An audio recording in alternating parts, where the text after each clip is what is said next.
मेरे प्यारे बच्चों, आज हिंदी विषय में मैं कवि शिरोमणि तुलसीदास को लेकर उपस्थित हुई। पिछले लेक्चर्स में सूरदास का जीवन परिचय, उनकी रचनाएं और उनके पद नामक शीर्षक की संपूर्ण व्याख्या हो चुकी है।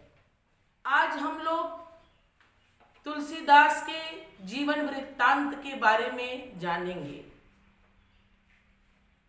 क्रम में शुरू हो रहा है उनका जीवन परिचय, कृतियां। ज्ञान और वैराग्य के चौराहे पर खड़ा हिंदी साहित्य का यह महान दैदीप्यमान नक्षत्र, जहां आध्यात्मिकता और ज्ञान की रश्मियां विकीर्ण होती हुई संपूर्ण हिंदी वाङ्मय को अपने आलोक से आलोकित करती रहीं। हिंदी देवालय का यह अमर साधक सगुण मार्गी राम भक्ति शाखा का एक अन्यतम उपासक था। तुलसीदास जी ज्ञान, कर्म और गंगा के जिस त्रिवेणी के अजस्त्र स्रोत को प्रवाहित किए, वह हिंदी साहित्य के लिए कल्प कल्पांतरों तक एक नई रोशनी प्रदान करता रहेगा। इस महान साहित्यकार के जीवन वृत्तांत के बारे में साहित्यिक समीक्षकों के द्वारा कुछ पंक्तियां प्रस्तुत की गई हैं।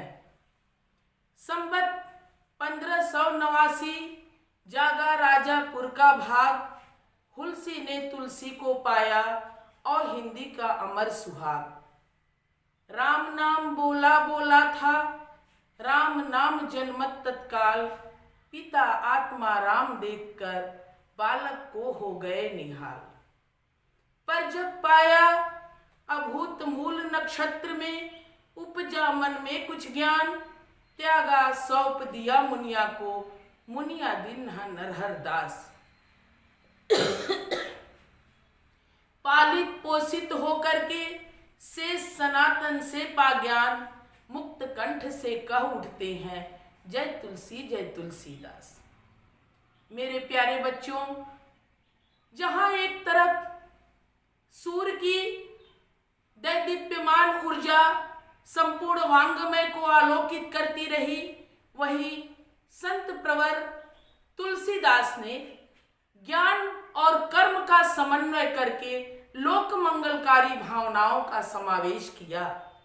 हिंदी साहित्य के ये रत्न अपनी लेखनी से, अपनी आध्यात्मिक चेतना से निःसृत ज्ञानालोक से संपूर्ण साहित्यिक परिवेश को जगमगाते रहे। इनके जन्म के बारे में अनेक सारी किंवदंतियां हैं, लेकिन जो प्रामाणिक तथ्य हमारे सामने उपस्थित है उसको मैं आपके सामने प्रस्तुत कर रही हूँ। बादा जिले के राजापुर नामक ग्राम में संवत 1589 ईस्वी में यह अनमोल रत्न जनित हुआ।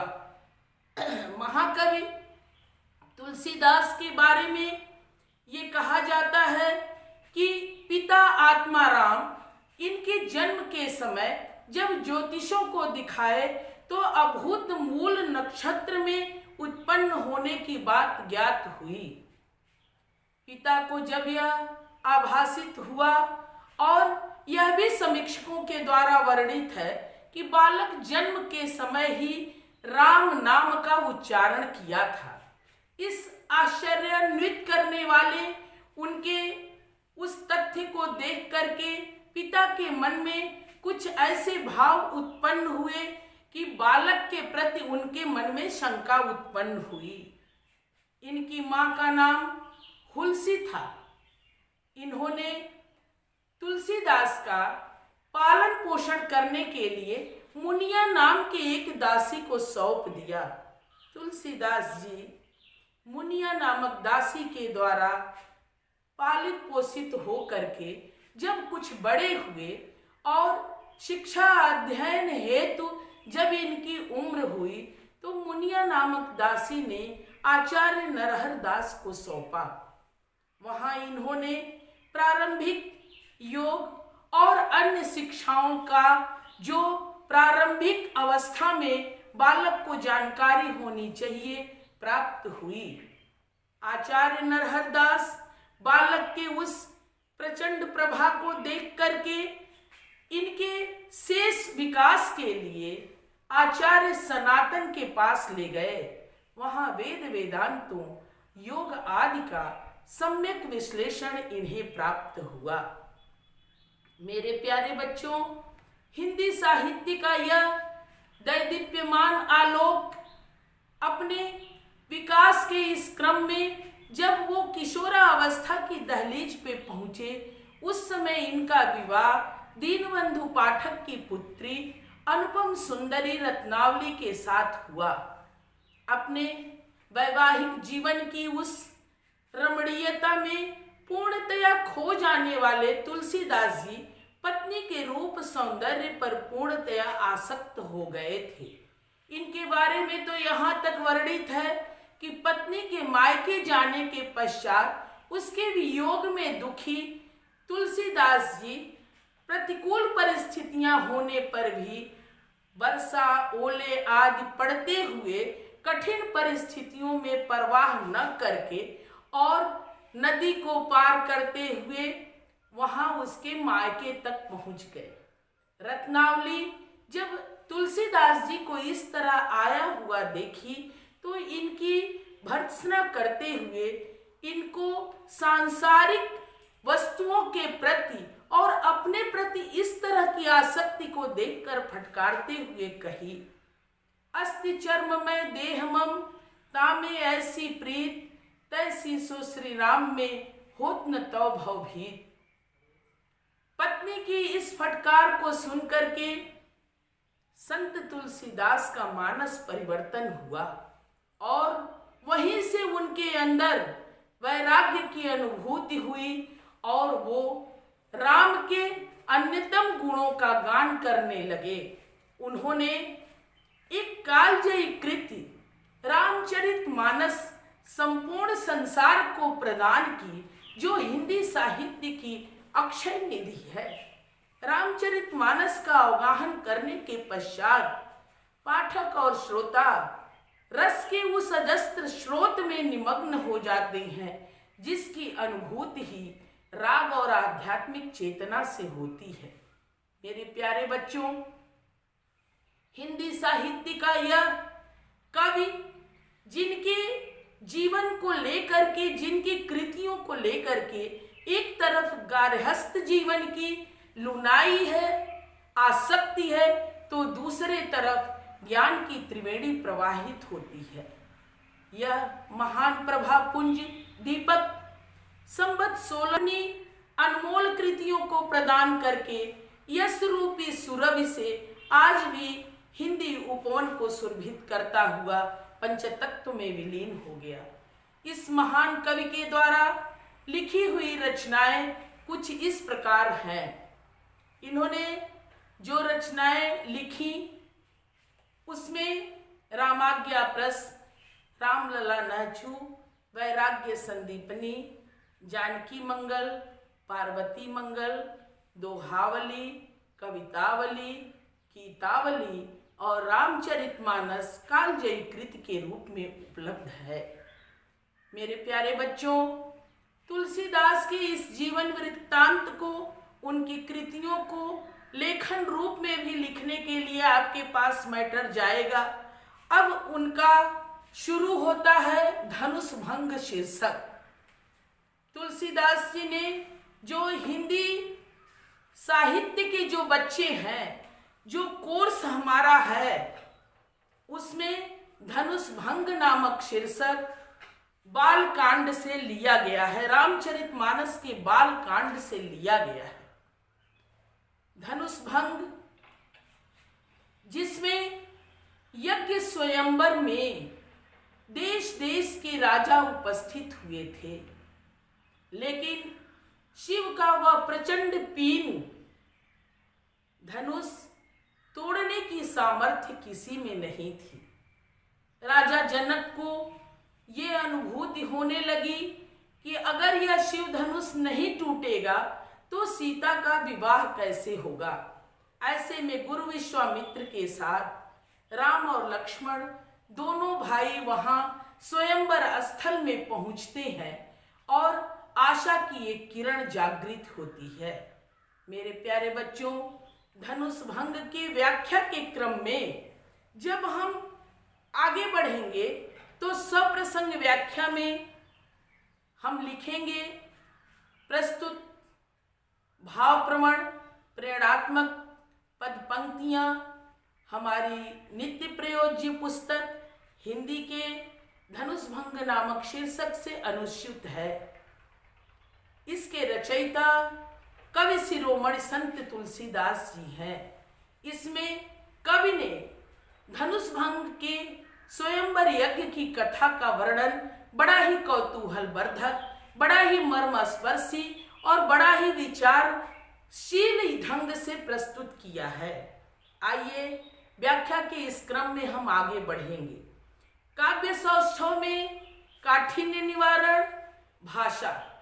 तुलसीदास की भाषा मुख्य रूप से अवधि थी, ब्रज भाषा का भी इन्होंने प्रयोग किया है। शैली, तुलसीदास जी की शैली प्रबंधात्मक शैली है। इन्होंने कहीं कहीं मुक्तज्ञेय शैली का भी प्रयोग किया है। अलंकार, शब्द अलंकार और अर्थ अलंकार की अनुपम छटा दृष्टिगत होती है। रस, इन्होंने शांत, संयोग और वियोग रसों का भी प्रयोग अपने काव्य पंक्तियों में किया है। छंद, दोहा और चौपाई छंद की सुंदरतम व्यंजना परिलक्षित होती है। साम्य पद हम व्याख्या करते रहेंगे और जैसी जो संदर्भ के परिप्रेक्ष्य में व्याख्या आएगी वैसा हमारा साम्य पद, साम्य कथन वो हम प्रस्तुत करते रहेंगे। प्यारे बच्चों, आज धनुष भंग का एक पद्य मैं आपके सामने प्रस्तुत करती हूं। दिया है, उदित उदयगिरि मंच पर रघुबर बाल पतंग, विकसे संत सरोज सब, हर से लोचन भृंग। काठिन्य निवारण ब्लैक बोर्ड पे नहीं अंकित है, लेकिन मैं ऐसे ही बताती हूं। बाल पतंग, बाल सूर्य, संत सरोज, संत रूपी कमल, लोचन नेत्र, भृंग भौरे। अवली पंक्ति मानी अभिमान करने वाले, आयस्सु आज्ञा, बर श्रेष्ठ, कुंजर हाथी, सुकृत पूर्ण, मृणाल कमलनाल की तरह, गोसाई भगवान। व्याख्या के क्रम में आपके सामने प्रस्तुत हूं। कवि कह रहा है, संत तुलसीदास के द्वारा वर्णित ये पंक्तियां जब गुरु विश्वामित्र को लेकर राम और लक्ष्मण स्वयंवर स्थल पर पहुंचते हैं, उस समय की स्थिति का वर्णन किया गया है। उदयाचल रूपी पर्वत के मंच पर जब श्री राम रूपी बाल सूर्य उदित होते हैं, ऐसा प्रतीत होता है मानो संत रूपी कमल खिल गए हैं और नेत्र रूपी भौरे आनंदित हो रहे हैं। उदयाचल रूपी पर्वत के मंच पर प्रभु श्री राम रूपी बाल सूर्य जब उदित होते हैं, संत रूपी कमल शोभायमान होते हैं और नेत्र रूपी भौरे आनंदित होते हैं। आगे क्रम में बढ़ते हुए, नृपन केरी आशा निसनासी। कवि कह रहा है, राजाओं के लिए आशा रूपी रात्रि नासी नष्ट हो गई है, समाप्त हो गई है। नखत अवली वचन न प्रकाशी, वचन रूपी नक्षत्रों की पंक्ति प्रकाशहीन हो गई है। मानी महिप कुमुद सकुचाने, अभिमान करने वाले राजा कुमुद की तरह संकोच कर रहे हैं। कपटी भूप उलूक लुकाने, कपटी राजा उल्लू की तरह छिप गए हैं। भय विशोक कोक मुनि देवा, मुनि और देवगण चकवा पक्षी की तरह शोक रहित हो गए हैं। बरसहि सुमन जनामहि सेवा, फूलों की वर्षा करते हुए अपनी उपस्थित को, अपनी सेवा को दर्ज कर रहे हैं। गुरुपद वंद्य सहित अनुरागा, राम अपने गुरु विश्वामित्र के कमलवत चरणों की प्रेम सहित वंदना करके मुनि सन आयस मांगा और मुनि से आज्ञा को मांगते हैं। सहज ही चले सकल जग स्वामी, संपूर्ण संसार के स्वामी, संपूर्ण संसार के नियंता, पालन करता, स्वाभाविक रूप से ऐसे चलते हैं। मत्त मंजुबर कुंजर गामी, मानो सुंदर श्रेष्ठ मत वाला हाथी प्रस्थान कर रहा है, गमन कर रहा है। चलत राम सब पुर नर नारी, राम के गतिशील होने पर संपूर्ण पुर नगर के नर और नारी पुलक पूरी तन भय सुखारी, वो रोमांच से भरपूर हो जाते हैं और शरीर में सुख की अनुभूति होती है।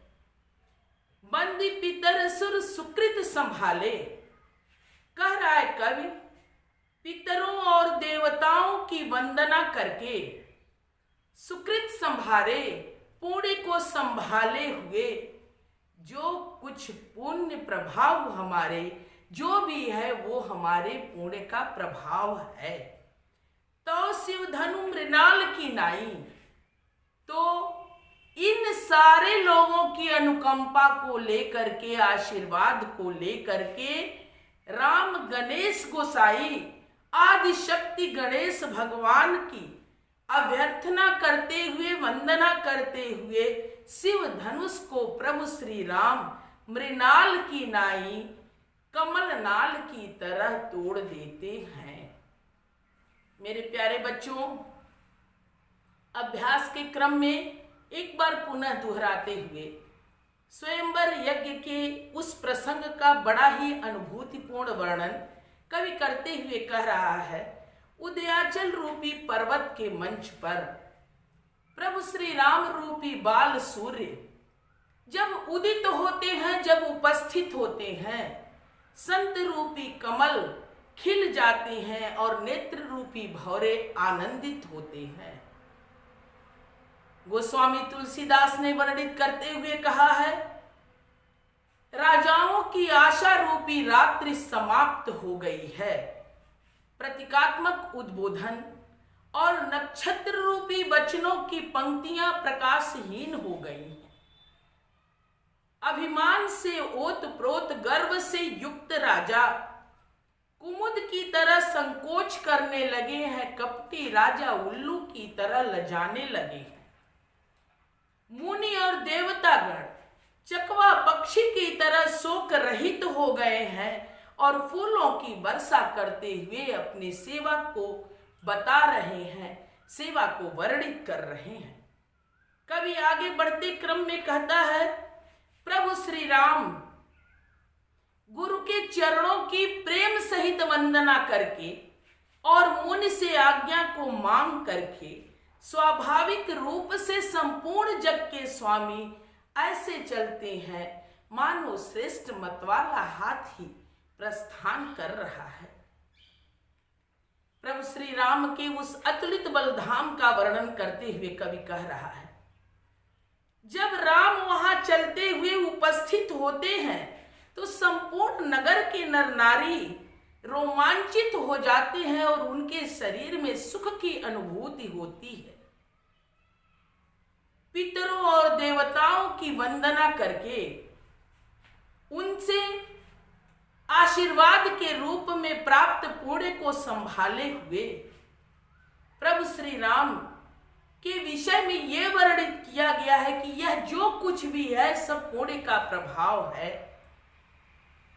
आदि शक्ति गणेश भगवान की प्रार्थना कर प्रभु श्री राम उस शिव धन को, जिसको कोई राजा, देश देश के राजा, शक्तिशाली अतुलित बल धाम से युक्त राजा, प्रचंड शक्ति से युक्त राजा उपस्थित हुए थे, कोई तोड़ नहीं पाया। उसको प्रभु श्री राम कमल नाल की तरह तोड़ देते। मेरे प्यारे बच्चों, अवधी भाषा का प्रयोग, प्रबंधात्मक शैली, ओज गुण की सुंदरतम अभिव्यंजना, दोहा, चौपाई, छंद। साम्य पद की श्रृंखला में मथुरा वृंदावन अवधपुरी की गली गली में बात चली। मथुरा वृंदावन अवधपुरी की गली गली में बात चली, फिर नया रूप धरकर उतरा द्वापर त्रेता का महाबली। यहीं पे आज का लेक्चर समाप्त होता है। अगले क्रम में पुनः आगे की व्याख्या लेकर आऊंगी। उम्मीद करूंगी मेरे प्यारे बच्चे पूर्ण मनोयोग से अपना पठन पाठन का कार्य संपादित करेंगे। मेरा ढेर सारा आशीर्वाद। धन्यवाद।